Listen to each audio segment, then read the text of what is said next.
This podcast is brought to you by Villanova University on iTunes U. Please visit us on itunes.villanova.edu. All right, well, I'd like to welcome everybody to the start of the 2015 Pennsylvania AAUP conference. So welcome everybody for taking time out of your busy schedules to come. And we are going to have time today to both to do workshops, or at least to try to brainstorm about how we can use the power we have through the shared governance system to work on part-time faculty. But we do have also people who are establishing new chapters or reestablishing chapters at places like Gwinnett Mercy and Keystone. And we also have the chapter at Marywood, which is in the middle of a very big fight.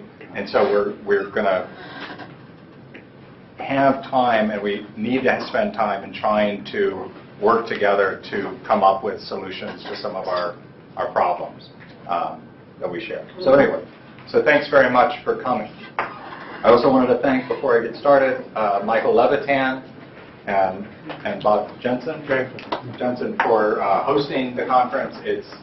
It's a long way from nothing to put on one of these events, and it's on top of all your other duties with teaching, advising, shared governance, and having a life.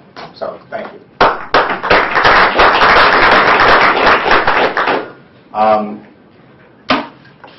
I'll just point out, maybe we'll do introductions later, or we could do those now, but let's wait a little bit until everybody shows up. But we have people here from a cross-section of certainly eastern and central Pennsylvania, people from Alvernia, someone from Arcadia, I don't know if Summer's here, Gwinnett Mercy, Holy Family, Keystone, Kings, Lipton will be coming later, Lebanon Valley, Marywood, Misericordia, St. Joe's, Valley Forge, Villanova, Wilkes, and York College.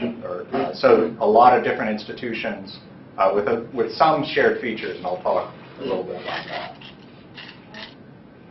I am fond of saying that the AAUP is as American as democracy, and it is as un-American as democracy, since what we're really talking about is democracy in the workplace. And the way the law is set up, the default situation at most institutions is that we are serfs, and we have no freedom of assembly, freedom of speech, or any other things. And so a lot of what the AAUP has done over its 100-year history is to establish norms and policies which to some extent are taken more seriously, certainly by better institutions, that allow us to have a voice in how our institutions are run. And that is extremely unusual in the world of work, as well as to have due process over hiring, promotion, and dismissal. Again, all of which is deeply unusual in the world of the American workplace. And as I'll point out, I think if you look around at our democracy, it is not in what I would call great shape.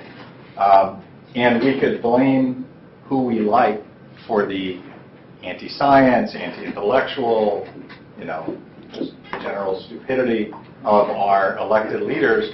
But what I would say to us is in some ways a more optimistic note than just kind of railing about the Koch brothers or the corporate agenda or what have you, that the real problem is that the American people have not stepped into the void that is American democracy. So if we don't take leadership, then other people will, and they will impose on us their vision for society. So the longer I'm in the AAUP, the more convinced I am that academic freedom for a free society is a great idea, and it's a profoundly radical idea.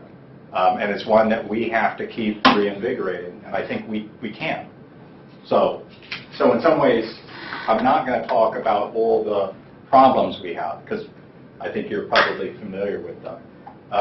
I think there is reason to be optimistic or cautiously optimistic that at least in Pennsylvania, and at least in this part of the state, we are starting to turn things around. We have not turned things around, but we are moving in the right direction. I think you start to see some indications of this even in the kind of wider world of politics, that the American people are starting to realize we live in the midst of an extremely wealthy society, but if we don't do something about it, the American middle class or the American dream, what have you, is basically going to be a memory. So I think there's at least some greater awareness of that. We're going to hear in about an hour that there's a massive problem in higher education when it comes to part-time faculty. And I'm not going to belabor that. And that does a tremendous disservice to part-time faculty, to students, and to our profession. And so I think we do need to do something about it, and I think we can do something about that. At least, we can start to do something about it because we have more power, certainly collectively, than we know. So I just wanted to say we're going to have a really wonderful speaker in the form of Jerry Beyer, as well as Jacob Bennett. I don't know if Jacob is here. Right. And so I think we have some really innovative voices in the faculty talking on something that we've just begun to do as a state organization, which is to start to organize faculty rather than just be reactive. And a year ago, we decided to focus on Catholic institutions.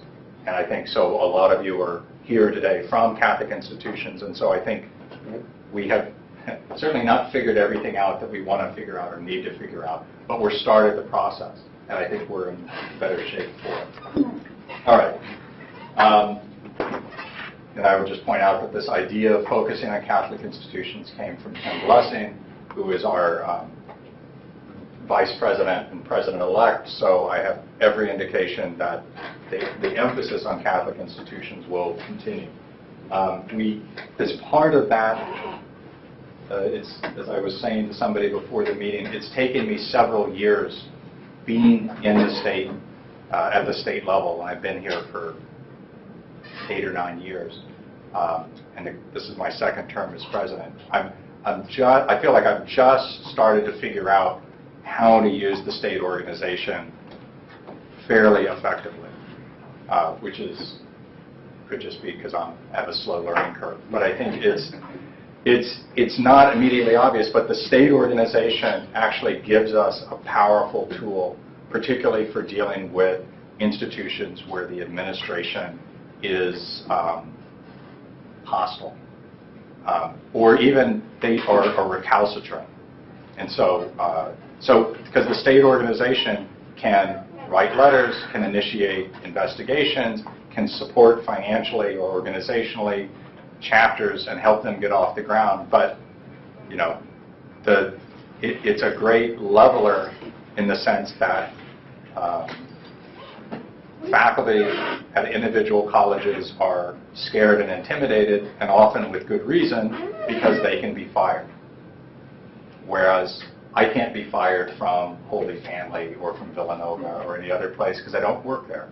So that's one of the things that our state organization gives us, as well as an ability to network and coordinate activities, which I think when we get to the issue of part-time faculty, we're going to really need to do that. Because once one school starts to improve the situation for part-time faculty, and it puts pressure on other schools to say, hey, if a small school can start to deal with that issue, which is really thorny, then it puts pressure on richer institutions like Villanova or St. Joe's to act.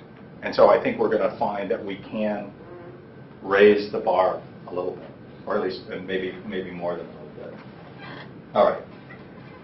A lot of time that we spent in the last year at the state organization was spent on Act 153 and Act 15.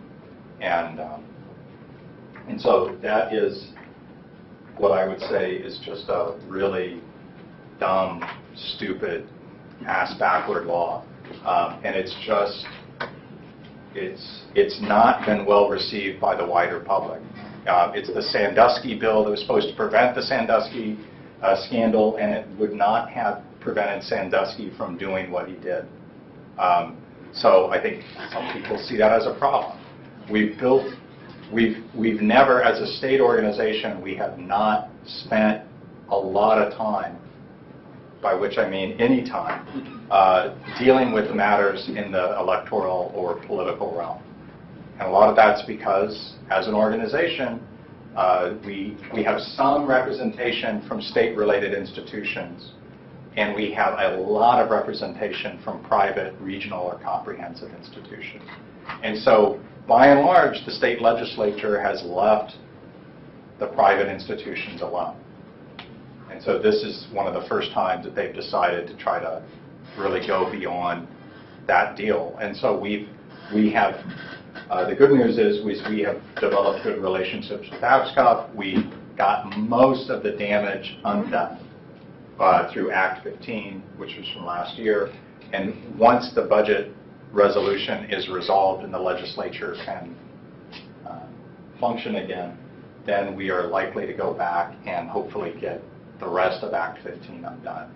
And I do want to solicit your input in terms of how Act 15 is being implemented at your institutions.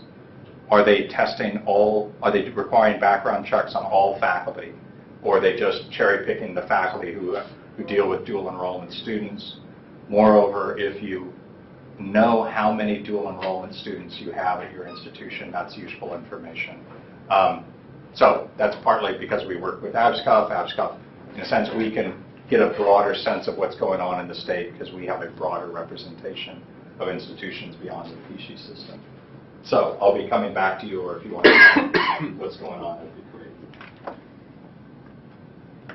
As Susan Safford pointed out to me, who's from the vice president of the Lincoln chapter, and who's going to speak in a few minutes about the Summer Institute, the state organization has had really good success in setting up chapters.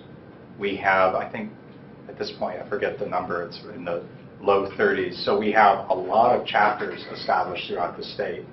And she reminded me that the last time the national organization talked about how many chapters were established in any given period, a quarter of them were in Pennsylvania. So we do fairly well at establishing new chapters and help getting them started. For the people who are establishing or reestablishing chapters, that's good.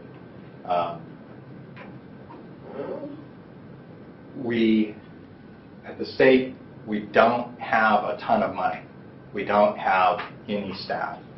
But we do have enough money to help send people to the state, to the summer institutes, and that's one of the things that Susan, I think, she had, well, if you were there at the Summer Institute this summer, and how many of you were in Denver? Right.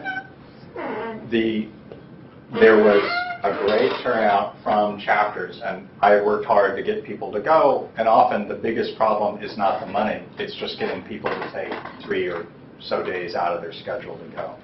But once they were there, Susan basically really ably networked, and so one of the things that we're going to also talk about today, just briefly, is a real success story in setting up a regional coordinating body in Northeast Pennsylvania, which is exactly the kind of thing we should be doing to just extend solidarity and assistance to each other. And it's really needed because Marywood, as you're going to hear probably in about 30 minutes, is kind of really in a fight for the life of its institution, and certainly for the life of shared governance. And so one of the things that we are going to have to figure out when we get to the business meeting is how are we as a state going to respond to the crisis at Marywood? And what can we do to basically effectively lend them some assistance? All right. And then, okay, so we're going to hear a little bit about what's going on in Northeast Pennsylvania, both from Brooke and from Mark Painter, who's the president of the Misericordia chapter, which is reestablished. Our membership at the state level, like at the national, I would say, it's slightly improved. Well, to put it this way, it's not dying. It's not declining. And for a number of years, at least at the state level, our membership has really gone down, largely because the generation that joined in the 1960s and 1970s is retiring from the profession. The last time I did an analysis, we still have far more people who are retired and still paying dues than we have as graduate students, part-timers, or adjuncts. Which is not by design, but it's just an indication of how powerful that earlier cohort has been, and it's a challenge for us to try to figure out how to reach new voices. And I think many of you at your institutions, it's the younger faculty who need to be educated about where tenure came from, about how, if they've gotten a job as a tenured professor, that didn't just fall from the sky. It wasn't just the generosity of XYZ institution or dean, but that was really something that was fought for, and they need to continue to support the organization that gave that its impetus. So, okay. In other business throughout the state, there is a union organizing campaign undergoing at an institution I don't want to talk about, but it's good news. And I don't want to basically jinx it or expose it. So I've learned over the years to try to keep my mouth closed. And that would be great to get another collective bargaining chapter in the state, or to get 2 or 3. And if we had enough of those, we could probably have some paid staff, which would help a lot. But again, our biggest problem is probably less money than leadership. And that's because, like, as you know probably from your chapters, the leadership in your chapter is probably a small group, maybe just you, or maybe 2 or 3 people. And so one of our big challenges is how do we democratize it and make it more participatory. And so again, growing out of the Summer Institute, Susan led a proposal, or kind of spearheaded a proposal to create a more inclusive leadership approach that I think if we do this over several years will really make a difference, both in our capacity to support chapters and to build chapters, as well as to create more paths into leadership at the state level. And so as well as we're going to have an election, because we have, at this point, 3 open seats on the state executive board. So that's, which in some ways is bad news, but it's also good news because it's an opportunity to get new people in there. Hopefully some of you are here interested in doing that. Okay, so it's not all happy news, although I've chosen to focus mostly on good news. And that's because, well, for the obvious reason that I want people to have a sense that we can do something about it, because we can. I would just point out that, for instance, the Penn State chapter, which has, which last year was one of the contenders for what we would focus on, I wouldn't say it's collapsed, but it's serious problems. And it's not that we don't also have great chapters at research universities. We do. Villanova is one of them, St. Joe's. We have a chapter at Duquesne, which for many years didn't have one. But 100 years ago, at the founding of the institution, it was not people like us who founded this organization, right? It was full professors at Johns Hopkins. It was full professors at Penn. And so by and large, it's not that there are no members at the Carnegie Mellons or the Drexels or the Penns. It's just that there's not a chapter there. And I think, and I suspect that's often less because they're so badly run, but because of the research pressures, the other kinds of things that faculty do, that no one is willing to basically sacrifice their own time and career to put the effort into the profession. At least that's what I think. But we have Jerry Kesslow here from Drexel, who was basically the heart and soul of that organization, and is going to be talking to us about something later about political organization. So we're increasingly an organization of regional liberal arts colleges and comprehensive universities. And that's fine. And there are advantages to that. I'm not going to discount that. And I think there's probably some reasons that, for the nature of how human beings organize solidarity, that it makes sense that it's easier to organize that when you have to deal with 100 people or 150 people rather than several hundred or a few thousand. And I think at that level, Penn State is just a challenge that might just be beyond our capacity right now to figure out. So I think that if we spend some time through this organization and devote and have a plan, which I would say up until the very recent past, the state organization had no plan other than just to stay in business. So certainly when I was recruited, I asked the longest standing member, who was a Villanova professor, I said, what do you want, what's the goal plan 5 years from now? And he said, survival. So I think at least as a state organization, we've moved beyond that kind of mentality. I think I certainly have the vision that if we devote some time to organizing, networking, and harnessing the power we have, both as citizens through the electoral and lobbying process, and on our campuses through the shared governance process, we are going to find in 10 years that we have a lot more kind of notches on our belt in terms of wins around adjuncts, new chapters, members, more staff, a better social media presence, and that we can start to basically make the faculty voice heard. So I think in sum, our problem, at least on a lot of campuses, is less one of administrative overreach, although God knows that is a serious problem. It's faculty underreach, right? It is sometimes the understandable drift into cynicism or learned helplessness, or sometimes even a lot of institutions, this kind of patron-client relationship between deans and provosts and faculty that is antithetical to democracy. And so I just remind us that what we are in the business of doing is having democracy both in our state and in our campuses. And that is an American and an un-American tradition that we can all be proud of. So I guess if there's any questions either about what's been going on or that you wanted to ask, I'll be happy to address them. The big three universities in the city don't seem to have chapters, according to what you said. What about membership? There's membership at Drexel. There's membership at all those institutions sufficient to have chapters. I mean, Temple would be the big exception because they're organized by the AFT. But even there, you're going to find, even at unionized campuses, certainly in PC institutions across the state, there's 14,000 faculty there. There's, I don't know, it's been a while since I ran down the numbers, but there's certainly a handful of people that think the AAUP is important. So,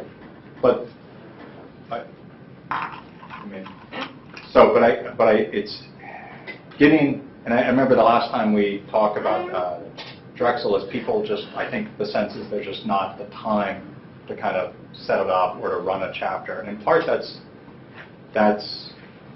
we have to, I would say, like, as a chapter president or as a chapter officer, somebody said this to me once about, who was a postal worker, postal clerk, and she said, somebody told me that your first job as a union president is to find your replacement.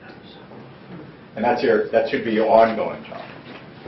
So in some ways, I think that's the challenge, is that if we do everything ourselves, and I certainly am, I'm guilty of that, even though I know I should do better.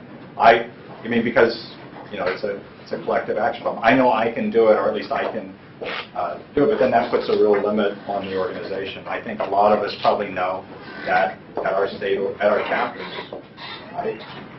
you kind of make it happen. And so in some ways, our challenge to ourselves is, if we're going to be the organization we want to be, we have to figure out how to include more people. Walt and Tim? No, I just okay. Yeah, one of the things, if you look at, I'm the Vice President, Tim Blessing.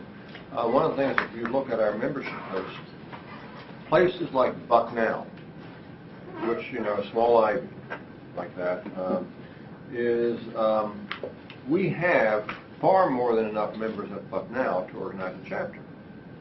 But that's, we know, and we have tried for years to have essentially someone come forth and organize a chapter, but by the very nature of the work they do at Bucknell, you can never find anybody with enough time to do it. So essentially we weave them in, because when the state, if you are not in an organized chapter, the state chapter is your chapter.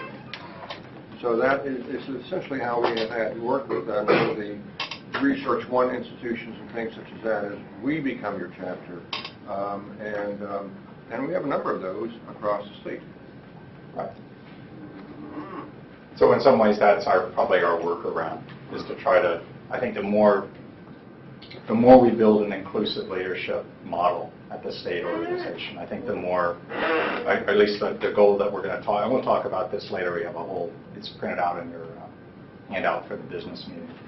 But part of it is to do more things like the Summer Institute, and then to start to require more of people that we send to the Summer Institute, so that we have more leaders at a regional level across the state in terms of organizing chapters, doing a financial analysis of the institution, a shared governance analysis, and I think all that is kind of doable and within our reach. And then I think the stronger the organization comes, I think the more people will see that it's easier for them. We essentially lessen the cost and the learning curve on any individual, so that it becomes easier for people to say, oh, I don't have to do everything, I just have to do this much, I just have to step forward, or it becomes easier and easier to step forward.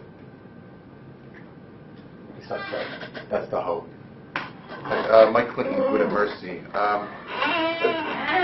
At our institution, it's been several years since we had a chapter as such, due to attrition from the generation that you were talking about, and the vulnerability of that, of the mid-career folks who lack tenure and such. Over the years, I've gotten some positive response to the idea of the AAUP, but an unwillingness to join or to expose themselves to the to the possible retaliation from the administration. And one idea that's been thrown around, I think Tim and I might have talked about it at one point, is the idea of kind of a consortium-based chapter, where, if there's not enough bodies at Good at Mercy to form a chapter, or at least a solid chapter, to maybe work across the lines with, the Greenians, the Rosemonts, and Immaculatas, who are very similar institutions, and see that as kind of a, a super chapter, right, as it were. And the organization has had a history of having regional chapters.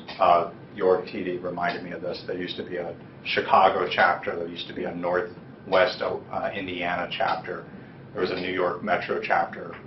And I guess what I would go back to is I was originally a labor historian, and a friend of mine who's a labor historian said, it's worth remembering that 100 years ago, but long before there was a National Labor Relations Act, there were organizations of working people, which is really what this is.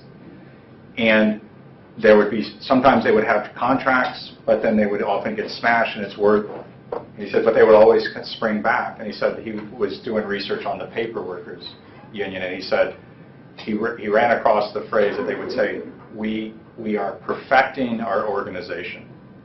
And I was thinking, and he said, really what people did was they had more of a focus on, they didn't need to have a contract, or they didn't need to have a chapter, they didn't need to have a formal organization, because they went from place to place, but they kind of knew what they wanted.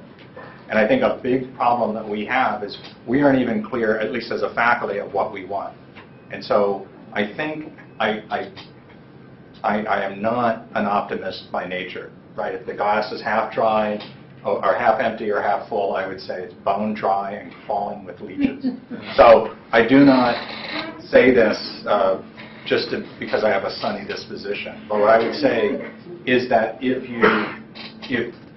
on our campuses, if we are professionals and we hold ourselves to high standards and we hold our institution to high standards, and then we continually point out the difference between what are really reasonable, good management strategies for higher education and the difference between that vision and what's going on, people will start to come to your organization. And I can say that from experience, that at Lebanon Valley College, which has all the kind of problems that talk about cynicism, helplessness, client-patron relationships, that over time, a lot of people have either moved from, sometimes even hostility. We have a lot of people who thought we were like a motorcycle gang, or just indifference. And a lot of people from the business department to other departments have really, they're increasingly saying to us, oh, I need to join. But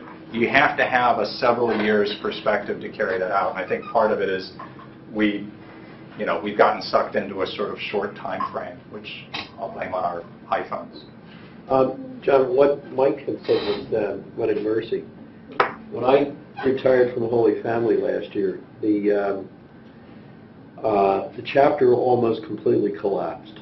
And then the new president said that she didn't recognize AAUP, and that if any existing members of AAUP, they cannot meet on campus anymore, and they have to meet off campus.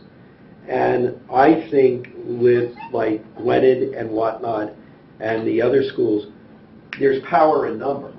And I tend to think if all of these schools got together and formed a regional conglomerate of some sort, that would at least give these people, especially in schools like where I used to be at, the power to be able to say to administration, hey, at some point you have to recognize us. Yeah, I mean, what I'm thinking of specifically is Holy Family is in our consortium, Yeah. ZEPSHI. And, I mean, the administration is organized across the consortium, and so it seems kind of a logical extension to organize the faculty across that consortium. And we might also want to consider, I'm not at a Catholic institution, but it might be worth having a Catholic caucus or a Catholic network, because I do think some of the issues that these institutions have are peculiar to your background. And I think, so many of them, I think there's kind of a sense that you can't have an organization because that's antithetical to Catholic values, and which would be a surprise to the Villanovas, or University of Scranton, which is a union shop and a Jesuit institution. So I think the more we share information, I think that will improve things. Yeah. I'm sorry, Walt? I also think that a lot of adjuncts do not know about this organization, and they probably have a lot of numbers, and as we know that a lot of them are underpaid, in addition to us being underpaid, but they're underpaid and they do not know about the organization, so we need to develop a way to inform them to get them to be members too. I think that would definitely increase. Yeah. I think in response to that, I feel that the AAUP has done a lot more recently to reach out to adjuncts, to those kinds of faculty, which I think AAUP has to do. When I was a grad student, we did organize our part-timers, and we tried to organize grad students. We ended up doing it through SEIU. We went to AAUP first and had them come in and talk to us, and I felt, we all felt that they really didn't have enough for us, that they were really focused on, tenured professors.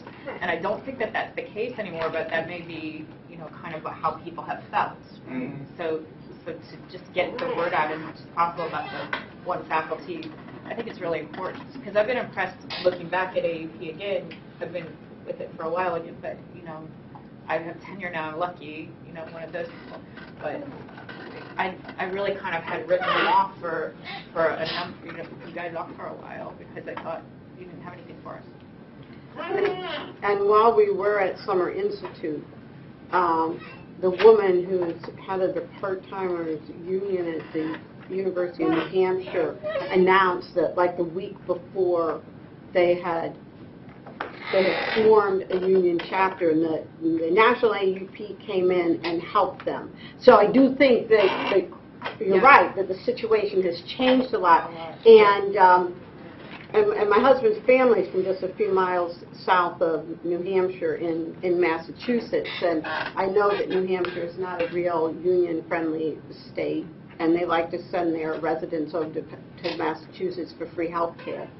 So, and so this was really an accomplishment. So I know that if there is a person or a few people who are willing to step out and say, I would like to organize the part-timers on my campus or even in a consortium of small schools, and they reach out to National AAUP, I think now they'll see a lot of help. I think it is getting that message out to everybody, finding somebody willing to step out and take that chance. And maybe the state can help a little bit in that area in getting the ball rolling, and then letting national come in and do bulk of the work. Yes, Jeff? Just as an aside, first of all, a crisis is what establishes membership at schools. And when the crisis goes away, so does the membership. Right. And the issue of a lot of adjuncts not being aware of AAUP, I can tell you a lot of faculty are totally unaware of AAUP. And postdocs don't know anything about it. And if members within a university can reach out to new hires and introduce themselves and tell them the new hires and postdocs what's going on, that might start educating people to start thinking about membership. No argument. I don't think most people know who we are, or if they do, they think we're the AARP. And so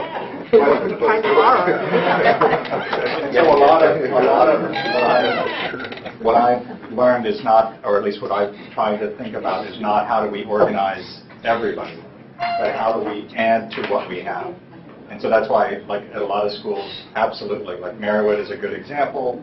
It's formed out of crisis, but as an organization, there's lots of institutions that aren't in crisis, or that in a certain point in time, I don't know when that will be. It sounds like it's going to be longer than rather than sooner.